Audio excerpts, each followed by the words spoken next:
He'd observed the funeral at St. Bartholomew's Church in the city from the back row, and I knew he was waiting now until everyone else vacated the area to pay his last respects to his father.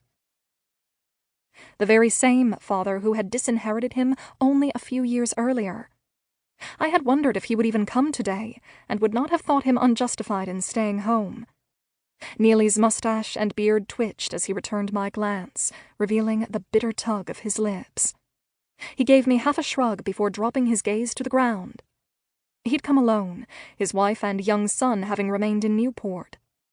Grace, Neily's wife, had been the reason for the family rift, and Aunt Alice made no secret of her belief that Neily had caused his father's early death. The first paralytic stroke had occurred the day Neily had announced his engagement to his parents. The final one only 2 days ago.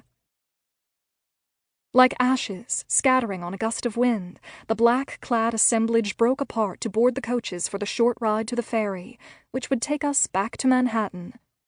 Brady and I rode with my cousin Gertrude and her husband, Harry Whitney. He held her hand. She rested her cheek against his shoulder. Grief hovered in Gertrude's eyes and tightened the lines of her mouth, but like her mother, she buried the full extent of her grief beneath a veil of dignity.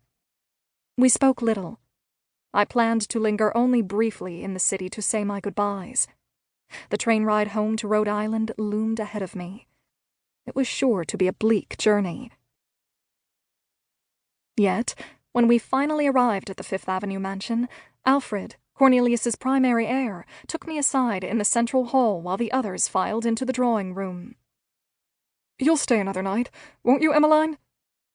I shook my head as I pulled my gloves from my hands. I should be getting back. Besides, there are enough people here to console your mother. You don't need me. It isn't that. Not just that, anyway. He offered me something approaching a smile. Younger than Neily, and younger than me for that matter, Alfred Vanderbilt was now the head of the family. He and Uncle William Vanderbilt would jointly hold the reins of the New York Central Railroad and dictate the company's major decisions. And yet, to me, he was still my little cousin Alfred. I sensed in him a discomfort that bordered on embarrassment, and couldn't fathom a reason for it. "Alfred, if something is wrong, please just come out with it. Nothing can be worse than today." "It's nothing bad, actually. It's just so hard to speak of. So unreal and disquieting." "Yes, I understand." I touched his wrist briefly.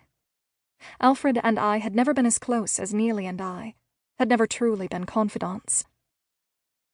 "It seems Father mentioned you in his will. Brady, too. Our lawyer said so. The reading is tomorrow morning, and I think you should stay and hear it." "Oh!" I couldn't have been more dumbfounded.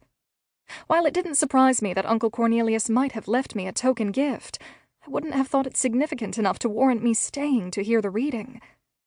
My thoughts immediately went to Neily, who had been existing outside the family circle for the past 4 years. "What about your brother?" Alfred knew which of his 2 brothers I meant. He shook his head. "I'll be surprised if Father left him anything at all. But don't worry, Emmeline, I won't let Neily suffer. I intend to—" He broke off at the sound of his sister Gertrude's voice. "Alfred? Where are you? You're needed in the drawing room." She found us in the shadow of the grand staircase, a columned, circular structure carved from pure white Caen stone that dominated the great hall. She slipped her arm through her brother's. "Come, Mama is asking for you. You too, Emmeline. You know how you're often able to calm her when the rest of us can't." She chuckled lightly, without mirth. "You and Gladys, her favorites." "I'm hardly that," I said, and fell into step beside them.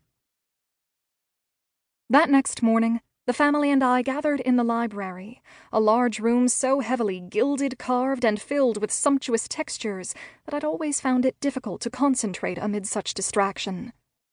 Today, I barely saw the fortune's worth of treasures as we settled in. Brady and I sat together on one of the sofas, the furniture having been rearranged so that the seating all faced the rosewood and inlaid ivory desk. The man who occupied the desk chair, Uncle Cornelius's lawyer, stared